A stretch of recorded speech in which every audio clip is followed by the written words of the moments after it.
Hi again. To continue from where we left, and what we were discussing was that what led to the French Revolution. Any revolution is always based on two things, either mass discontent or a desire for change of the existing system. And as I told you, that France had monarchy always has this tendency to exploit the masses.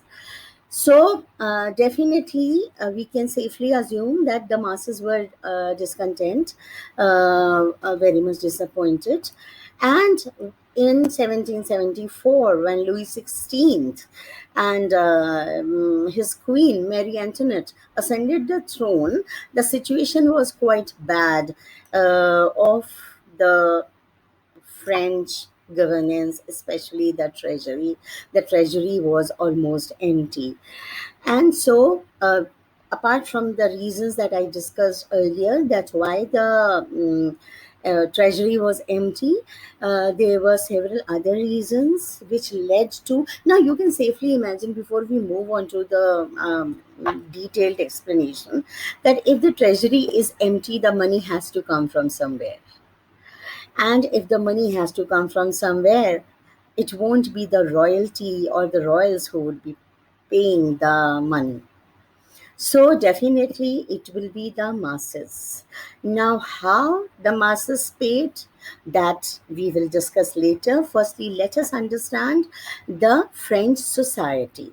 The French society consisted of three estates: Estates. Estate, the first estate comprised of the clergy, the people of the church, the priests, etc. They were vested with lot of power, and of course they had lot of wealth also.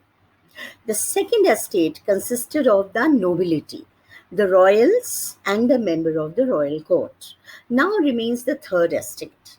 Now, the third estate was 90% population. The 10% population was comprised of the first estate and the second estate, and the third estate was comprised 90% of the population, and it could further be divided into three classes. So the top class of the third estate were the wealthy businessmen, the professionals, the lawyers, etc. The second level comprised of rich merchants and artisans, means who had a good participation in the trade and they earned sufficient, not too well, because that was earned by the businessmen.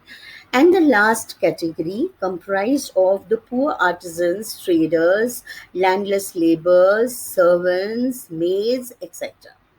Now, while the 90% population belonged to the third estate, the land distribution was very unfair. The 60% population was in the hands of the nobility. Lot of land was given to clergy as donation.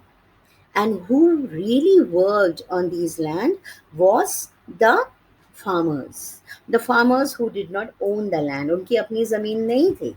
They did not own the land. They were the landless laborers who would toil hard, who would shed the sweat and perspiration on the land and grow crops. But as you know, as you can understand, that the profit of their labor did not come to them. It went to the upper class. So definitely the people of the third estate were the deprived lot. Now, third estate is very important, all the more because the top level of the third estate comprised of businessmen, the educated people, the professionals, the lawyers, people who were read and literate.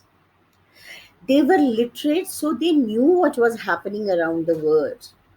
And since they were aware of what is happening around the world, and they were traveling around the world, they came across concepts of democracy, equality, liberty, what happened in America, all that they came to know, and also about Greece.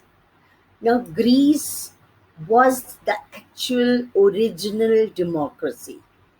So they came to know about it, and they started